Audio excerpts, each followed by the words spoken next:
I used to play golf a lot on Wii Sports, so I was really looking forward to trying this VR golf game out, and a quick shout out to AAA Game Studios for sending it to me. There are lots of options when you open this game up, and it's all really intuitive.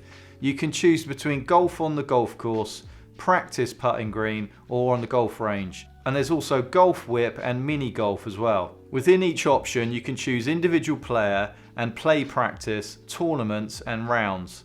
And you can choose 18 holes or play the front 9 or back 9 of an 18 hole. And you can also play multiplayer. You can select from friends online, or you can go to the clubhouse to pair up with someone else online as well. Or you can play against the Clubhouse Pro, which is basically like playing an AI on the computer. It's really quick and easy to get started. There are no long rules to read through or tutorials that you have to do.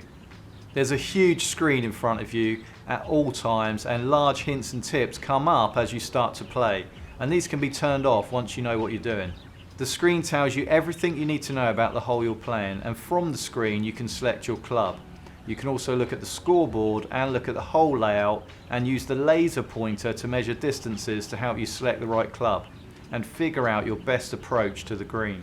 You only need one controller for this game, so if you're a right-handed controller, use the right-hand controller, and if you're left-handed, use the left controller.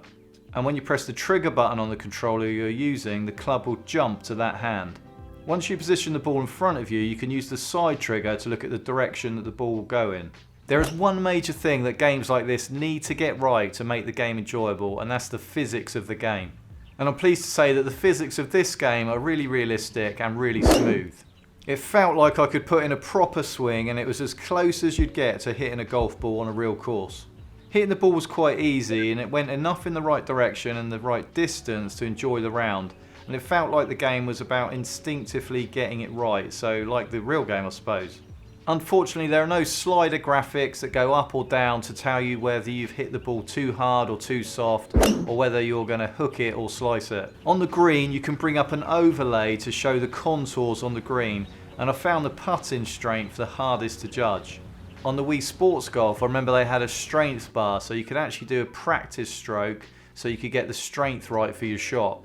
And it would be good to have something like this in this game, just so you can get used to how hard or soft to swing the club. I played an 18 hole and it was really enjoyable, and the immersion made it a really great experience. I found it was better on the fairways.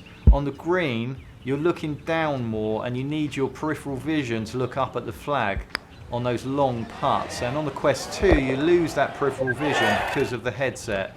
I don't know how the developers could address this, but it is one of those things I found a bit annoying. And this brings me on to a few other things that you may dislike about the game, and also things that need improving. The mini golf was really disappointing. I mean, like, really boring.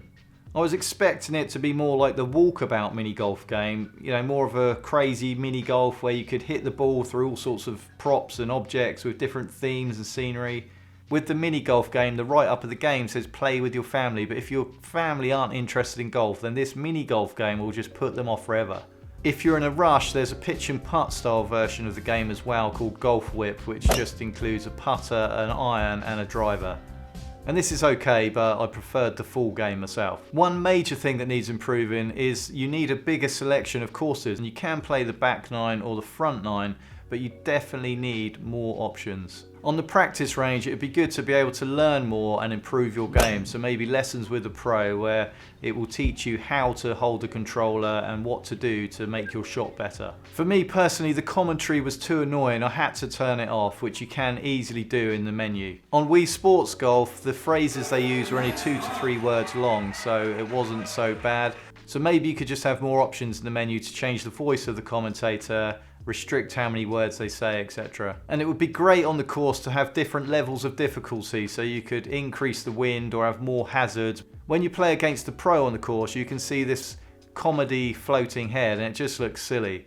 And you must be able to improve how that looks. Also, it'd be good to have a skip or speed up button, so when the pro takes his shot, that you don't have to linger on him too long and just waste time. It'd also be good to be able to go to the pro shop, and based on your handicap and your score from the previous games, you get points that you could maybe trade for different clubs or different bags, different golf gloves, etc. Ultimately, the main reason that I wanted to play this game was to play golf on a golf course, and that part of it they do really well. The physics of the game are excellent, and being immersed in the game on the most part enhances your enjoyment, and the general scenery and sound effects are pleasant enough. The other aspects like mini golf and golf whip don't really add anything to the game, they're just a bit boring, and there's a lot of improvements that could be made there. The game has a lot of potential, and overall, if you love golf, then you'll love this game, and I do recommend it. My name's Rich, thanks for watching, and I'll see you in the next video.